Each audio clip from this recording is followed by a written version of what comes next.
இதே பெரியார் அவர்கள் தமிழ் பண்பாட்டை பத்தி என்ன சொன்னார் உங்க எல்லோருக்குமே தெரியும். தமிழ் பண்பாடு என்றால் நம்முடைய தாய்மொழியினுடைய 3 புலவர், ஐயன் திருவள்ளுவர் அவர்கள், தொல்காப்பியர் அவர்கள், கம்பன் அவர்கள். இந்த 3 பேர்த்த பத்தி பெரியார் என்ன சொன்னார் மட்டும் நான் படிக்கிறேங்க, நீங்க கேளு. திருவள்ளுவரை பத்தி சொல்றார். திருவள்ளுவன் காலத்திற்கு ஏற்ற வகையில் ஆரிய கருத்திற்கு ஆதரவு கொடுக்கும் அளவில் பகுத்தறிவை பற்றி கவலைப்படாமல் நீதி கூறும் முறையில் தனது மத உணர்ச்சியோடு ஏதோ கூறி சென்றான். இது பெரியார் அவர்கள் ஐயன் திருவள்ளுவனை பற்றி பேசுவது. பெரியார் அவர்கள் தொல்காப்பியனை பற்றி என்ன சொல்றாங்க பாருங்க. தொல்காப்பியன் ஆரிய கூலி, ஆரிய தர்மத்தை தமிழ் இலக்கணமாக செய்துவிட்ட மாபெரும் துரோகி. பெரியார் அவர்கள் கம்பனை பற்றி என்ன பேசுறாங்க பாருங்க.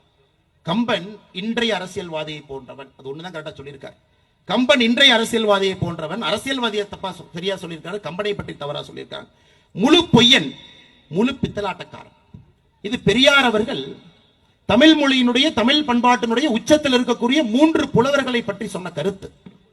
ஆனா இன்னைக்கு அதே திராவிட முன்னேற்ற கழகம், அந்த சித்தாந்தத்திலிருந்து நாங்கள் வந்திருக்கின்றோம் என்று சொல்லி இருக்கக்கூடிய திராவிட முன்னேற்ற கழகம், தந்தை பெரியாருடைய மாடல் தான் திராவிட மாடல் என்று சொல்லக்கூடிய திமுக இன்னைக்கு தமிழ் பண்பாடு என்கின்ற வார்த்தையை உச்சரிக்கிறான்.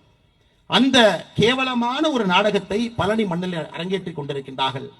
நிச்சயமாக ஆண்டி கோலத்தில் இருக்கக்கூடிய முருகபெருமானை பார்த்து கொண்டிருக்கின்றார். உங்களுக்கு தெரியும், எப்பொழுதுமே முருகனுடைய தண்டனை வந்து கொண்டே இருக்கிறது. அது வரும், ஆனால் வரும் பொழுது பயங்கரமாக வரும், அது சாதாரணமாக வராது. கலாச்சாரத்தை 70 ஆண்டு காலமாக சீரழித்தவர்களை முழுமையாக மண்ணோடும் வேரோடும் வீழ்த்தக்கூடிய ஒரு தண்டனை தமிழ் கடவுள் முருகபெருமான் நிச்சயமாக திராவிட முன்னேற்ற கழகத்துக்கு கொடுக்கத்தான் போறாங்க.